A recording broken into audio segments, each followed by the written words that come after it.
ছেলেটি তার মৃত প্রেমিকাকে নিয়ে খেতে যায় রেস্টুরেন্টে, দেখে একসাথে সিনেমা, ঘুরে বেড়ায় শহরের এক প্রান্ত থেকে আরেক প্রান্ত, এমনকি একসাথে ঘুমায়। এইটাকে কি আপনি পাগলামি মনে করছেন? এইটা পাগলামি নয়, এইটা ভালোবাসা, যেটা সিনেমাতে দেখানো হয়েছে দারুণভাবে।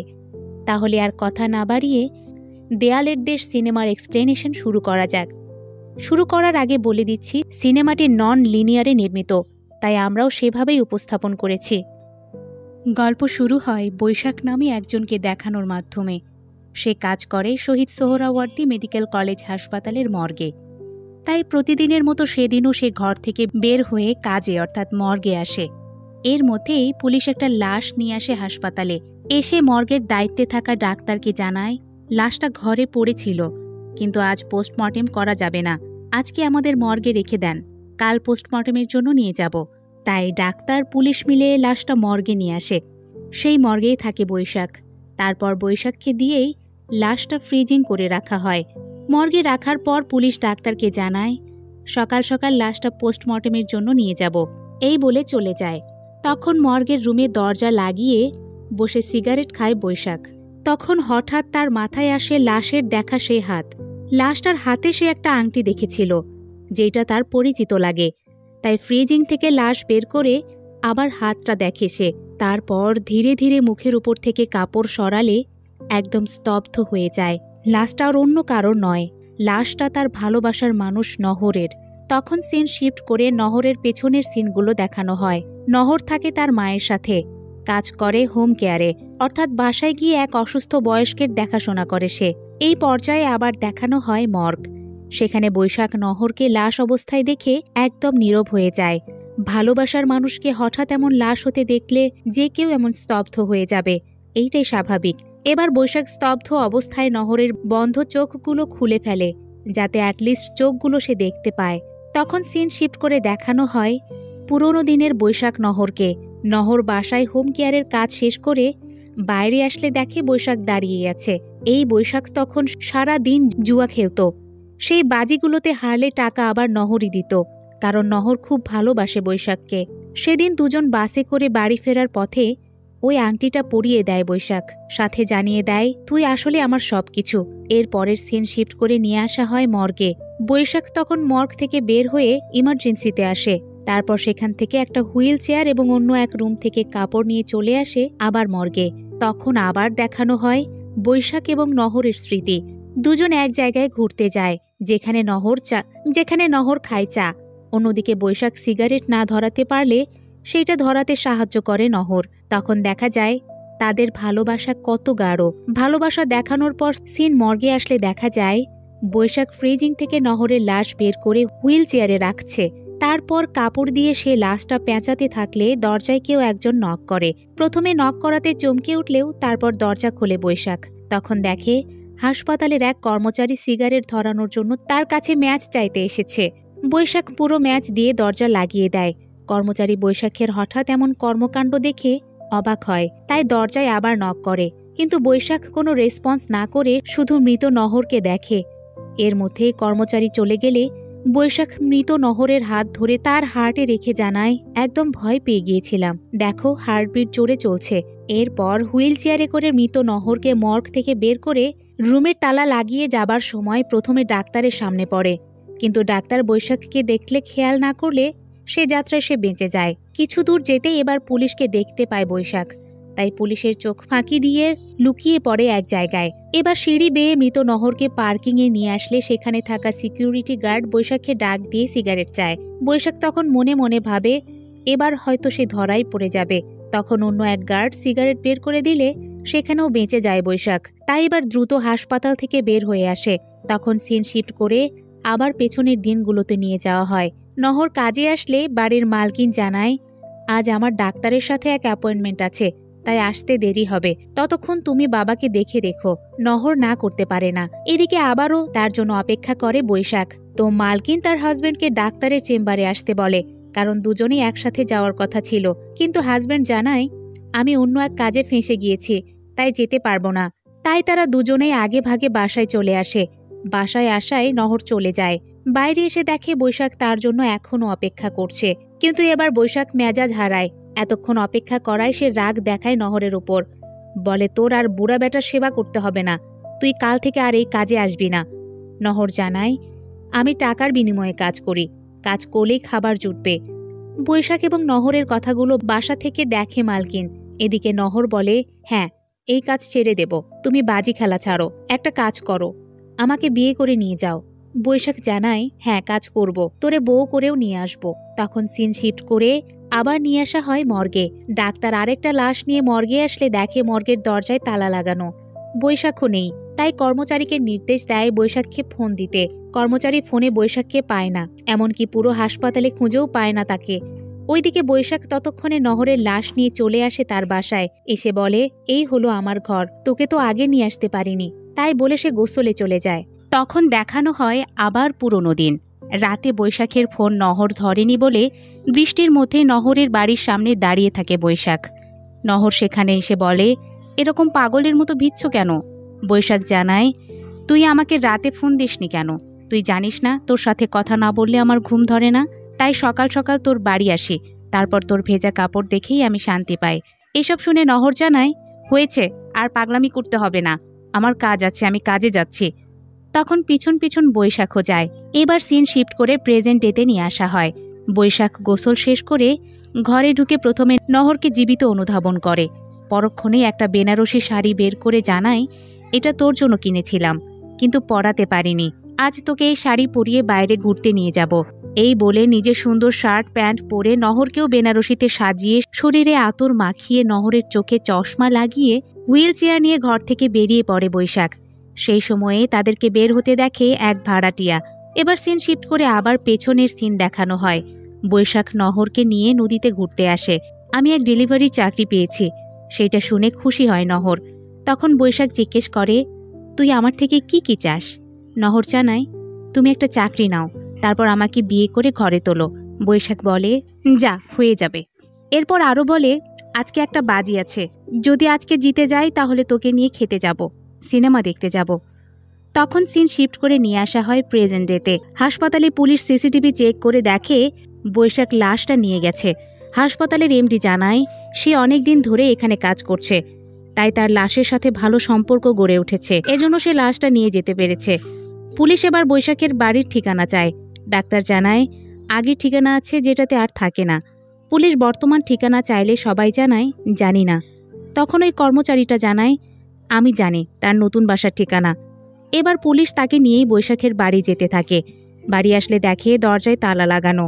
অন্য ভাড়াটিয়া তখন জানায়, কিছুক্ষণ আগে হুইল চেয়ারে করে একজনকে নিয়ে মেইন রোডের দিকে গিয়েছে। ওইদিকে বৈশাখ নহরকে নিয়ে ততক্ষণে একটা ইয়েলো কারে ওঠে।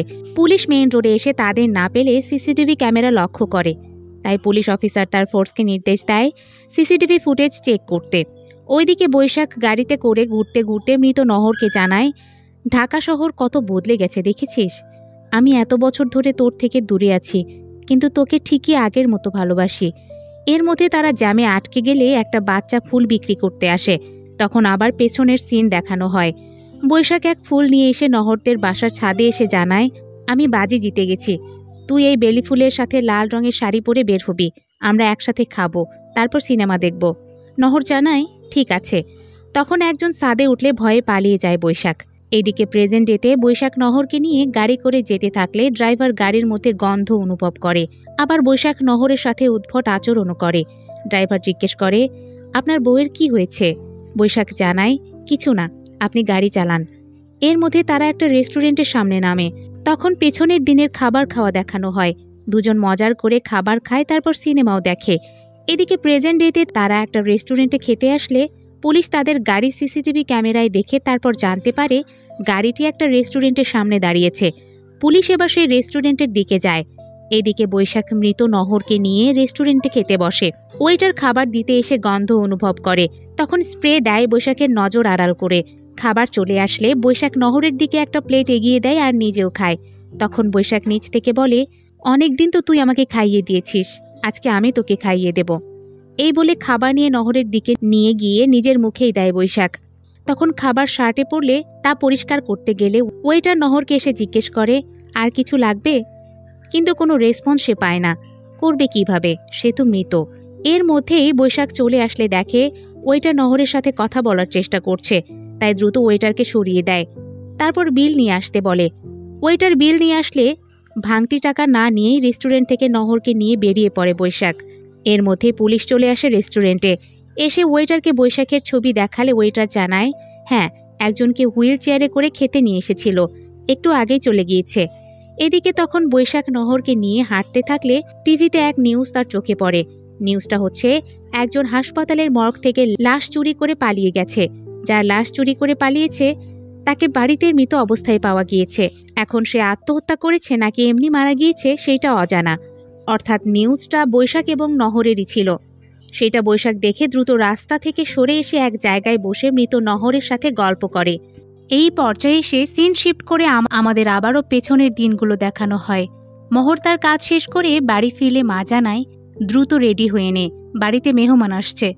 নহর জিজ্ঞেস করে, কে আসছে? মা জানায়, তোকে দেখতে আসছে। এইটা শুনে অবাক হয়ে যায় নহর, জানায়, এখন আবার আমাকে কে দেখতে আসলো? আমি বলেছি না আমি এখন বিয়ে করব না। মা বলে, তোর বাবা নিয়ে এসেছে। আর দেখতেই তো এসেছে, দেখতে আসলে তোর বিয়ে হয়ে যায় না। নিরুপায় হয়ে শাড়ি পরে আসে নহর। তখন আবার সিন শিফট করে ফিরে নিয়ে আসা হয় প্রেজেন্ট ডেতে। পুলিশ খুঁজে পায় গাড়ির ড্রাইভারকে। ড্রাইভারকে জিজ্ঞেস করে তাদের কোথায় নামিয়ে দিয়েছেন। ড্রাইভার জানায়, বাবুবাজার ব্রিজের কাছে। তখন বৈশাখ এবং মৃত নহরকে দেখা যায় সদরঘাটে। সেখানে বৈশাখ নহরকে বলে, এখানে আমরা কত দেখা করেছি, কিন্তু তুই অন্যের হওয়ার পর 7 বছর কেটে গেছে, আর এদিকে আসা হয়নি। কিন্তু এই 7 বছর সুইসাইড করার জন্য অনেকবার ব্রিজে উঠেছি, কিন্তু সুইসাইড করার সাহস পাইনি। তখন আবার সিন নিয়ে যাওয়া হয় পেছনের দিনগুলোতে। দেখা যায় নহরের বাবা জানায়, ছেলে তোকে পছন্দ করেছে, খুব দ্রুতই তোর বিয়ে। এইটা শুনে আরও ভেঙে পড়ে নহর। ওইদিকে বৈশাখকেও ফোনে পায় না নহর, তাই বাড়িতে যায় তার। সেখানে গিয়েও দেখে দরজায় তালা লাগানো। পাশের বাসার ভাড়াটিয়া জানায়, ড্রাগস ডেলিভারি দিতে গিয়ে পুলিশের হাতে ধরা খেয়েছে, এখন হাজতে আছে। নহর হাজতে দেখা করতে আসে বৈশাখের সাথে। এসে বলে, তুমি এসব উল্টাপাল্টা জিনিস ডেলিভারি করতে গিয়েছো কেন? বৈশাখ জানায়, আমি তো জানতাম না ভেতরে কি আছে, আমাকে শুধু মাল দিত, আমি সেইটা ডেলিভারি দিতাম, ভেতরে কি আছে সেটা আমি খুলেও দেখিনি। এসব বলার পর বৈশাখ নহরকে জানায় সে যেন দ্রুতই তাকে এখান থেকে বের করে নিয়ে আসে। তবে নহর কোনো কথা না শুনে চলে যায়। প্রেজেন্ট ডেতে এবার বৈশাখ মৃত প্রেমিকা নহরকে নিয়ে সিনেমা দেখতে আসে। সেখানে টিকিটম্যান কিছুটা সন্দেহ করে বৈশাখ এবং নহরের কর্মকাণ্ডে। সিনেমা দেখা শেষ হলে নহরকে নিয়ে বাইরে আসে বৈশাখ। তারপর এক জায়গায় প্রস্রাব করতে বসলে সেইটা নিয়ে নহরের সাথে আবার মজা নেয় বৈশাখ। ওইদিকে পুলিশ কোথাও বৈশাখের খোঁজ না পেয়ে বৈশাখের বাড়িতে আসে। এসে দেখে বাড়িতেই বৈশাখের ফোন রেখে গেছে। একজন সার্চ করে বৈশাখ এবং নহরের একসাথের ছবিও পায়। ছবি পাওয়ার সাথে সাথে সিন শিফট করে পেছনের টাইম লাইনে নিয়ে যাওয়া হয়। হাজত থেকে এসে নহর তার মাকে জানায়, আমি এই বিয়ে করতে পারবো না, আমি একজনকে ভালোবাসি। মা জানায়, সে তো এখন জেলে, কিছু করেও না। নহর জানায়, ও বের হলে এবার জব খুঁজবে, আমি ওকে ভালোবাসি, ওকেই বিয়ে করতে চাই। মা এবার নিজের মেয়ের দিকে তাকিয়ে নহরের বাবাকে জানায়, এই বিয়ে নহর করবে না, নহর অন্য কাউকে ভালোবাসে। বাবা এটা শুনে রেগে যায়, টর্চার করে নহরের মাকে, জানায়, আমি যার সাথে বিয়ে ঠিক করেছি তাকেই বিয়ে করতে হবে। এবার প্রেজেন্ট ডেতে নহরকে নিয়ে বৈশাখ বাড়িতে আসে। এসে দেখে ঘরের দরজা খোলা, আবার সবকিছু এলোমেলো। কিন্তু এতেও যেন তার কোনো যায় আসে না। নহরকে রেখে নিজ হাতে রান্না করে। রান্না করার পর মৃত নহরের দিকে এক প্লেট রেখে নিজেও খেতে বসে। নিজেও খেতে খেতে বলে, আমি নিজ হাতে রান্না করেছি, খা, তোর কথা ছিল আমাকে রান্না করে খাওয়ানোর, কিন্তু এখন আমিই তোকে খাওয়াচ্ছি। এরপর নহরকে নিয়ে টিভিও দেখতে শুরু করে বৈশাখ। সেখানে পুরনো এক সিনেমার বেদনার ডায়লগও দেয় বৈশাখ।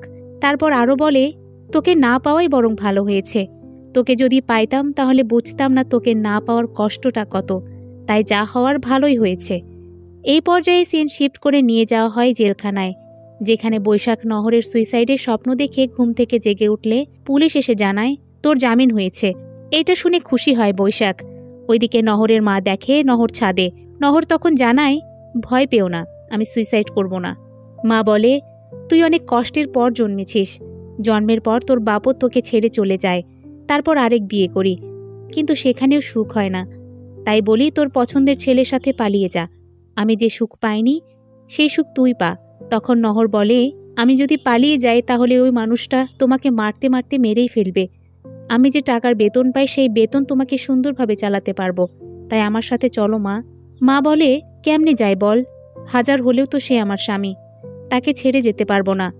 তখন নহর বলে, বৈশাখ আমাকে খুব ভালোবাসে, কারণ সে ইয়াতিম, আমি ছাড়া তার আপনজন আর কেউ নেই, কিন্তু তোমাকেও ছাড়তে পারবো না। তখন সিন শিফট করে আবার বৈশাখের বাড়িতে নিয়ে আসা হয়। বৈশাখ এবার নহরকে নিয়ে তার বেডে রাখে। তারপর বলে, তুই চেয়েছিলি আমার সাথে একদিন হলেও সংসার করতে, সেটা আমি করছি, কিন্তু তুই আর আমার সাথে বেশিক্ষণ নেই, গভীর রাত হয়ে গেছে, তোর সাথে আর কিছুক্ষণ আছি। আচ্ছা বলতো, এত রাতেও আমার ঘুম আসছে না কেন? শুনেছি দুইটা কারণে ঘুম আসে না, এক হচ্ছে প্রচণ্ড কষ্টে, দুই হচ্ছে প্রচণ্ড আনন্দে। কিন্তু এখন আমার তো মনে আনন্দ নেই, তাহলে কি আমি প্রচণ্ড কষ্টে আছি? এই বলে কান্না করে বৈশাখ। আবার সিন শিফট করে পেছনের দিনগুলোতে নিয়ে যাওয়া হয়। বৈশাখ জেল থেকে ফিরে খুশি হয়ে নহরের কাছে যেতে থাকলে নহরের এক ফোন পায়, তাই আগে দৌড়ে চলে আসে নহর যেখানে কাজ করে সেখানে। তারপর সেখান থেকে নহরকে নিয়ে চলে আসে সদরঘাটে। সেখানে বৈশাখ নহরকে জিজ্ঞেস করে, তুই অন্যজনের সাথে বিয়েতে রাজি হলি কেন? নহর জানায়, এর অনেকগুলো উত্তর। বৈশাখ বলে, আমি কাজ করি না তাই, ড্রাগ নিয়ে ধরা খেয়েছি সেজন্য। নহর জানায়, তুমি তো আগেও কিছু করতে না, আমার টাকায় দুজন অনায়াসে চলতে পারতাম, কিন্তু আমি বড় হয়েছি সৎ বাবার ঘরে, জ্ঞান হওয়ার পর পরেই মাকে সৎ বাবার কাছে শুধু মার খেতেই দেখেছি। তাছাড়া সব বাবা চায় তার মেয়ের ভালো জায়গায় বিয়ে হোক, সুখে থাকুক। আমি হয়তো তোমার সাথেই সুখে থাকতাম, কিন্তু তুমি কিছু করো না, তাই কোনো বাপই চাইবে না তার মেয়ে কোনো অনিশ্চিত ভবিষ্যতের দিকে যাক। এসব শুনে বৈশাখ জিজ্ঞেস করে, আমাকে ছাড়া গোটা জীবন থাকতে পারবি? নহর জানায়, না, সম্ভব না। 50 বছর চলে গেলেও খোঁজ নিও, আমি শুধু তোমাকেই অনুভব করব দূর থেকে। এই বলে চলে যেতে চাইলে নহরের পায়ে পড়ে বৈশাখ, বাধা দেয় চলে না যাওয়ার জন্য। তারপরও চলে যেতে চায় নহর। তখন বৈশাখ বলে, আজ এত দ্রুত চলে যাচ্ছিস কেন? আমাকে ছেড়ে যেতে পারবি না এই ভয় হচ্ছে না? এবার সে নজর নামিয়ে বলে, আর মায়া বাড়াইও না। তখন পেছন থেকে বৈশাখ নহরকে জড়িয়ে ধরে লাস্ট বারের মতো, আর চলে যেতে নিষেধ করে, কিন্তু নহর চলেই যায়। এরপর নহরের বিয়ে হয়, তা দেখে বৈশাখ, কাটাতে থাকে একাকী জীবন। এখানে শেষ হয় পুরনো দিনের গল্পগুলো। এদিকে সকাল হলে মৃত নহরকে নিয়ে চা খেতে আসে বৈশাখ। তারপর বৈশাখ 2টা চা দিতে বলে। চা নিয়ে নহরকে জানায়, দেখ, একসাথে চা খাওয়ার কথাও ভুলে যাইনি আমি। তখন সেখানে চলে আসে পুলিশ। পুলিশ দেখে বৈশাখ জানায়, নহর একদিন সংসার করতে চেয়েছিল, সেইটা করলাম। পুলিশ তখন বলে, এবার যে হাসপাতালে যেতে হবে, পোস্টমর্টেমের কার্যক্রম শেষ করতে হবে, তাছাড়া লাশ থেকেও গন্ধ বের হচ্ছে। তাই বৈশাখ শেষমেশ মৃত নহরকে হাসপাতালে নিয়ে আসে। এরপর পোস্টমর্টেম রিপোর্ট আসলে পুলিশ এসে বৈশাখকে জানায়, অনেক দিন ধরে নহর ডিপ্রেশনে ছিল, সেখান থেকে স্ট্রোক করে মারা যায়। যেহেতু তুমি ভালোবাসা থেকে সবকিছু করেছ, তাই তোমার 7 খুন মাপ। পুলিশ আরও বলে, নহরের হাজবেন্ড এসেছে, লাশ নিয়ে গিয়ে দাফন করবে। তারপর নহরের নিথর দেহ ধুইয়ে কবর দেওয়া হয়। সেই কবরের পাশে আরেকটা কবর খুঁড়ে সেখানে শুয়ে থাকে বৈশাখও।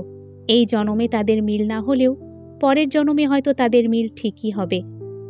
ভালোবাসা মানেই পাগলামি, সেই পাগলামি আমরা দেখলাম বৈশাখ চরিত্রের মাধ্যমে। বৈশাখ সবসময় শুধু নহরকেই ভালোবেসে এসেছে, তাই তো নহরের মৃত্যুও বৈশাখের ভালোবাসা কমাতে পারেনি, বরং ভালোবাসা বাড়িয়েছে। তাই তো আমরা এমন পাগলামি দেখতে পেলাম। বৈশাখ চরিত্রে শরীফুল রাজ জাস্ট ব্রিলিয়ান্ট অভিনয় করেছেন। বুবলি চরিত্রও ছিল অনেক স্ট্রং। সেই নহর চরিত্রে বুবলিও দারুণ অভিনয় করেছেন। দেয়ালের দেশের এক্সপ্লেন আপনাদের কেমন লাগলো তা জানাতে পারেন কমেন্ট বক্সে। এতক্ষণ মিসেস মুভি এক্সপ্লেনারের সাথে থাকার জন্য ধন্যবাদ।